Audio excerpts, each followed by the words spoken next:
तो चलिए आज के इस वीडियो में हम मुगल काल का अगला बादशाह हुमायूं के बारे में देखेंगे। आप जानते हैं कि बाबर के 4 पुत्र थे, हुमायूं, कामरान, अस्करी और हिंदाल, जिसमें हुमायूं सबसे बड़ा बेटा था। ठीक है, देखिए हुमायूं बाबर का ज्येष्ठ पुत्र था। इसका जन्म 1508 ईस्वी में काबुल में हुआ था। इसकी माँ का नाम था माहम बेगम, जो कि एक सिया संप्रदाय से संबंधित थी। देखिए नासरुद्दीन हुमायूं 29 दिसंबर 1530 ईस्वी को आगरा में 23 वर्ष की अवस्था में दिल्ली की गद्दी पर बैठा था। देखिए गद्दी पर बैठने से पूर्व यह बदखसा का सूबेदार हुआ करता था। देखिए बाबर की मृत्यु के पश्चात इसने भाइयों में अपने राज्य का बंटवारा कर दिया था। कामरान को इसने काबुल और कंधार का क्षेत्र दिया था, अस्करी को हिंदाल का क्षेत्र, अलवर को मेवाड़ की जागीरें और इस अपने चचेरे भाई सुलेमान मिर्जा को इसने बदखसा का प्रदेश दिया था। देखिए 1531 ईस्वी में इसने कालिंजर का अभियान किया था। इसका शासक प्रताप रुद्रदेव हुआ करता था।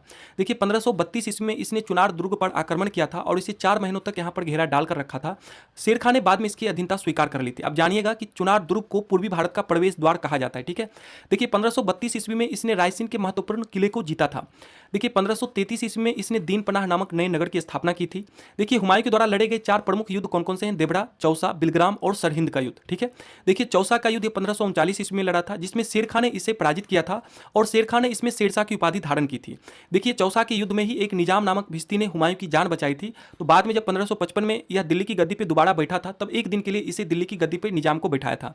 देखिए बिलग्राम का युद्ध आप जानते हैं कि 1540 ईस्वी में लड़ा गया था, जिसमें शेरशाह ने हुमायूं को पुनः पराजित किया था और दिल्ली की गद्दी पर द्वितीय अफगान राज्य की स्थापना की थी। आप जानते हैं कि पहला अफगान राज्य कौन सा था? लोदी वंश था। ठीक है, देखिए इस युद्ध के पश्चात हुमायूं सिंध चला गया और 15 वर्षों तक घुमक्कड़ों की तरह जीवन बिताया। इसी दौरान यह 1541 ईस्वी में हमीदा बानो बेगम से निकाह किया और कालांतर में जाकर अकबर जैसे महान सम्राट का जन्म हमीदा बानो बेगम के गर्भ से हुआ था। ठीक है, देखिए अगला है सरहिंद का युद्ध। यह 1555 ईस्वी में लड़ा था, जिसमें यह अफगान शासक सिकंदर सूरी को पराजित कर पुनः दिल्ली की गद्दी पर बैठा था। ठीक है, देखिए 1 जनवरी 1556 ईस्वी को दीन पनाह भवन स्थित पुस्तकालय के शेरे मंडल की सीढ़ियों से गिरने से इसकी मृत्यु हो गई थी।